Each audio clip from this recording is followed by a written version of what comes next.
안녕하세요. 웨스트민스터 대요리문답 10번째 강의를 시작하겠습니다. 오늘은 33번 질문서부터 36번 질문까지 진행하도록 하겠습니다. 지난 시간에 이어서 오늘은 은혜 언약에 대해서 지난 시간에 소개해드렸는데, 오늘은 은혜 언약의 그 내용에 대해서 아주 집중적으로 알아보는 시간이 되겠습니다. 자, 33번 질문입니다. 은혜 언약은 항상 같은 양식으로 집행이 되는가 하는 내용입니다. 답변은 은혜 계약은 항상 같은 양식으로 집행되지 않았으니 구약시대의 집행은 신약시대의 집행과 다른 것이었다 하는 겁니다. 자, 일단은 대표적으로 행위 언약 이후에도 하나님이 이스라엘에게 은혜의 하나님으로 다가오셨죠. 율법을 지키기를 요구하시고, 또 죄를 지을 때마다 대속의 제물을 통해서 사죄 받을 수 있는 길을 열어주셨죠. 그리고 그 일을 이제 제사장을 통해서 일을 맡기셨습니다. 그러니까 제사장이 하는 일이 백성들의 죄를 하나님 앞에 중보자의 위치에서 사죄를 받을 수 있도록 제사를 집행하고, 그 집행한 제사에 따라서 사죄를 선언해 주는 게 제사장의 어떤 직무였죠. 이런 식으로 과거 구약의 이스라엘에 있어서도 하나님의 은혜는 이런 율법이라든지 제의라든지 규례라든지 다양한 방식으로 진행이 되었습니다. 있었습니다. 그래서 신약을 더 강조하는 분들은 거의 구약을 무시하다 하면서 구약에는 은혜의 하나님이 없는 것처럼 얘기하지만, 사실은 구약에서 율법을 요구하시는 하나님 안에서도 하나님의 은혜의 하나님의 그 흔적들을, 그 하나님의 본성들을 우리가 충분히 찾아볼 수 있습니다. 그러나 이제 그 율법이라고 하는 것이 어떻게 보면 인간이 궁극적으로 완성해낼 수 없는 율법이에요. 그러니까 거기에서 부족한 것들을 우리가 이제 또 양이나 소나 뭐 여러 가지 제물을 가져다가 제사장 앞에 갖고 와서 또 속죄와 대속의 이런 어떤 제의를 또 드려야 되고, 이런 어떤 반복적인 일들이 계속되고, 그것이 어떤 이스라엘에게 어떤 신앙의 발전이나 부흥을 가져오는 것이 아니라 오히려 형식주의에 빠지게 되고 매너리즘에 빠지게 되고 하나님의 선하신 의도와 뜻이 왜곡되고, 이런 어떤 부작용들이 점점 커지고, 또 경건하다고 하는 사람들은 오히려 형식주의에 빠져서 외식하는 자들이 되고, 그리고 반복적으로 드려야 되는 이런 제의를 또 틈타서 여러 기생하는 무슨 타락한 업자들이 또 생기고 하니까, 하나님께서는 이제 궁극적으로 한 번에 해결할 수 있는 영원하고 궁극적인 속죄의 언약을 맺으신 게 그게 예수 그리스도죠. 그래서 사실 구약과 신약의 관계는 한편으로는 연장선상에 있지만, 또 다른 한편으로는 그 연장 그 이상, 그러니까 연속과 불연속적 비약이 함께 동반되는 것이 성경의 전체 내용이죠. 만약 이게 불연속이라면 우리는 구약을 받아들일 이유가 없겠죠. 신약만 보면 되겠죠. 그런데 연속적인 면이 있어요. 왜냐? 여러분, 신약의 많은 책들이, 신약 시대의 성경은 구약 성경을 말해요. 신약 시대에 무슨 신약 성경이 있어요? 우리에게 신약 성경이 있는 것이죠. 구약 시대 신약에서 성경이라고 말하는 것들은 구약을 가리키고요. 그리고 신약 시대에 쓰여진 성경들의 많은 내용들이 구약을 기초로, 구약을 전제로 해서 쓰여졌어요. 그러니까 예수님은 누구라고 합니까? 유월절 어린 양. 구약 없이 어떻게 예수님을 유월절 어린 양이라고 말합니까? 출애굽기 유월절 사건이 있기 때문에 예수님을 유월절 어린 양이라고 소개하는 거죠. 이런 식으로 구약과 신약의 불연속성과 연속성이 있습니다. 그래서 은혜 계약은 항상 같은 양식으로 집행되는가? 같은 양식은 아니죠. 그러나 은혜의 언약은 이미 구약 때부터 시작되었고 예수 그리스도를 통해서 완성되었다. 이렇게 보시면 되겠습니다. 고고 옛 언약과 신약 시대의 새로운 언약을 대비하는 말이 지금 여기 나와 있는 고린도후서 3장 6절부터 9절까지, 이게 이제 율법과 영 이렇게 나오고 있죠. 문자와 영, 고린도후서 3장 6절부터 약 10절 뭐 이렇게 이제 쭉 9절까지 이렇게 진행이 되는데, 제가 한번 6절부터 9절까지 읽어볼게요. 그가 또한 우리를 새 언약의 일꾼 되기에 만족하게 하셨으니 율법의 조문으로 하지 아니하고 오직 영으로 함이니 율법 조문은 죽이는 것이요 영은 살리는 것이로다. 돌에 써서 새긴 죽게 하는 율법 조문의 직분도 영광이 있어 이스라엘 자손들은 모세의 얼굴에 없어질 영광 때문에도 그 얼굴을 주목하지 못하였거든. 하물며 영의 직분은 더욱 영광이 있지 아니하겠느냐. 정죄의 직분도 영광이 있은즉 의의 직분은 영광이 더욱 넘치리라. 이거 잘 보시면요, 율법을 폐기하고 무시하는 게 아니라 율법을 인정하고, 그러나 더 큰 인정을 영, 성령, 은혜 안에 두고 있는 바울의 의도를 확인하실 수 있습니다. 자, 은혜 언약에 대한 이 답변이, 설명이 다음번 질문에서도 더 계속 발전해서 이어지고 있습니다. 34번째 질문이 구약시대의 은혜의 계약은 어떻게 집행되었습니까? 아까 제가 말씀드렸지만 좀 더 구체적으로 설명할 수 있는 답이 나옵니다. 구약시대의 은혜의 계약은 약속, 예언, 제사, 할례, 그리고 유월절 이런 것과 같은 여러 예표와 규례로 집행이 되었으니 이것들은 장차 오실 그리스도를 예표했고, 그 당시에는 택한 자로 하여금 약속하신 메시아를 굳게 믿게 하기에 충분했으며, 이 메시아로 말미암아 완전히 죄 사함도 받고 영원한 구원도 받게 된 것이었다, 이겁니다. 그러니까 뭐 신약이 구약 없이 나온 것이 아니고요, 율법 없이 복음이 나온 것이 아닙니다. 그렇죠? 이런 어떤 제사의 법칙들 없이 십자가가 나온 게 아닙니다. 십자가가 나올 수가 없었죠. 그런 게 없으면. 왜냐하면 예수 그리스도가 인류의 속죄를 위한 대속제물이셨기 때문에. 그 대속제물의 현장이 어디였습니까? 골고다에서 이루어진 거죠. 이거를 이제 뭐라고 말합니까? 모세가 광야에서 놋뱀을 든 것처럼 인자도 들려져야 하리라. 예수님의 말씀이에요. 것처럼이에요. 그것과 반대가 아니라, 그러니까 구약의 연장으로 구약에서 이러이러한 일들이 있었는데, 그런 것들에 어떻게 보면 그런 것들이 미완성 교향곡이었다면 이제 이것이 신약에 와서 완성된 형태로 온전히 드러나게 되었다. 계속할 필요도 없이, 반복적으로 할 필요도 없이 한 번에 단번에 이루시게 되었다 하는 내용이 되겠습니다. 자, 35번째 문제입니다. 신약시대의 은혜의 계약은 어떻게 집행이 되는가? 자, 구약시대에는 아까 약속과 예언과 제사와 할례와 유월절과 여러 법들, 율법의 조항들, 그런 것들로 집행이 되었다면 신약시대의 은혜의 언약은 어떻게 집행이 되는가? 자, 이거는 이제 여러분들에게 이렇게 아주 쉬운 질문과 답은 아닌데요. 여기에 이제 답은 두 가지입니다. 말씀과 성례전입니다. 말씀과 성례전. 그래서 우리가 신학에서 이 말씀과 성례전, 이 말씀이라고 하는 것은 좁게 생각하면 선포되는 말씀이에요. 설교 말씀과 세례 성찬을 통해서 하나님의 은혜가 우리에게 주어진다. 여러분, 사실은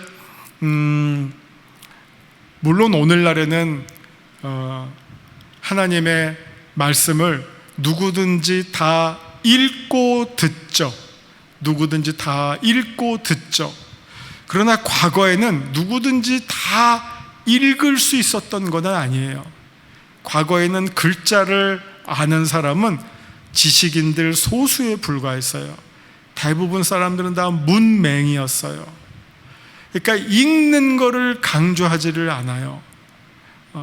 요한계시록에도 보면 이 말씀을 읽는 자와 듣는 자가 복되다, 이걸 구분해서 쓰고 있어요. 왜? 읽는 자는 교회에서 낭독했던 사람이에요. 마치 그 성경 봉독을 전담으로 했던 사람이 읽는 자예요. 듣는 자는 모든 회중 성도들을 말하고요. 읽는 자와 듣는 자가 달랐어요. 구분이 됐어요. 그런데 오늘은 읽는 자와 듣는 자가 같죠. 내가 집에서도 읽고 교회에서도 읽고, 집에서도 듣고 교회에서도 듣고, 내가 읽고 들을 수가 있기 때문에. 그러면 하나님께서 우리에게 어떻게 은혜를 주시고자 할 때 어떤 방법을 쓰시는가? 그래서 교회는 이것을 하나님께서 우리에게 두 가지 방법으로 하나님의 은혜를 주신다. 말씀을 듣게 하시고, 그러니까 선포되는 말씀과 보는 말씀. 이 보는 말씀이라고 했을 때 오해하지 마시고요. 보는 말씀은 책이 아니라 떡과 포도주예요. 떡과 포도주는 하나님의 말씀이 우리 눈에 떡의 형태로, 포도주의 형태로 보여진 거예요. 떡을 보면서 어떤 말씀을 성도들이 생각합니까? 이 떡은 너희를 위한 내 몸이다. 내 몸을 먹는 자는 영원히 배고프지 아니한다. 예수 그리스도에게 우리에게 생명의 양식이 되신다는 그 말씀을 떡을 보면서 우리가 깨닫는 거예요. 잔을 보면서, 포도주를 보면서 뭘 깨닫습니까? 이 피는 너희를 위해서 흘린 내 새 언약의 피다. 이 피는 어떤 능력이 있습니까? 우리의 죄를 씻겨주는 능력이 있어요. 죄 씻음의 결과는 무엇입니까? 사죄, 용서함을 받는 거죠. 죄를 맑게 씻어주시면 우리가 어떻게 됩니까? 정금보다도 더 깨끗한, 흰눈보다도 더 깨끗한 성결한 성도로 서게 되는 것이죠. 정결한 신부로 서게 되는 것이죠. 이게 은혜 받은 자의 모습이죠. 하나님께서 우리에게 은혜를 어떤 방식으로, 또 말씀을 듣잖아요. 그 말씀을 들으면서 내가 말씀대로 살아야지. 그 말씀을 통해서 내가 한없는 은혜를 누리고 정말 천국을 맛보고 은혜를 마음껏 들음으로써 먹게 되잖아요. 그게 귀한 그 말씀을 듣고 은혜 받았을 때 내 마음에 퍼지는 그 은혜의 감동의 크기가 얼마나 큽니까? 하나님께서 우리에게 어떤 식으로 은혜를 주십니까? 말씀을 통해서, 그리고 성례전을 통해서. 그래서 옛날부터 말씀과 성례전을 하나님의 은혜의 전달의 방식, 하나님의 way of grace, 은혜의 길, 은혜의 통로, 은혜의 방식이라고 말했어요. 하나님이 우리에게 은혜 주시기 원하면 어떤 식으로 주셨는가? 말씀을 듣게 하시고, 성찬식에 참여하게 하시고, 또 세례받게 하심으로 우리가 다 하나님의 자녀가 되게 하시고, 또 죄 씻음을 주시고, 정죄함으로부터 우리가 벗어날 수 있도록 자유케 하도록 하시는 것들이 이 말씀과 성례전을 통해서 우리들에게 주어졌던 것이라는 겁니다. 그래서 하나님은 우리에게 은혜 주시기를 기뻐하셔요. 근데 은혜를 주실 때 그냥 아무렇게나 주시는 게 아니라 은혜를 주시는 어떤 채널이 있는 거예요. 방식, 하나님이 좋아하시는 방식들이 있다는 거죠. 그러면 그 방식이 뭐냐? 선포되는 말씀과 집례되는 성례전을 통해서 하나님께서 우리에게 은혜를 주신다. 그래서 이 말씀과 성례전은 은총의 수단인데, 은총의 수단의 목적은 구원이에요. 우리로 하여금 구원받게 하시기 위해서 하나님은 우리에게 한편으로는 말씀으로, 한편으로는 성례전을 통해서 우리들에게 은혜를 주시고, 그 은혜를 받은 사람이 구원받게 되기를 하나님께서 원하신다 하는 내용이 되겠습니다. 자, 36번 질문서부터는 이제 예수 그리스도의 집중한 설명이 이제 등장합니다. 자, 이 은혜 언약의 중보자는 누구십니까? 하는 내용입니다.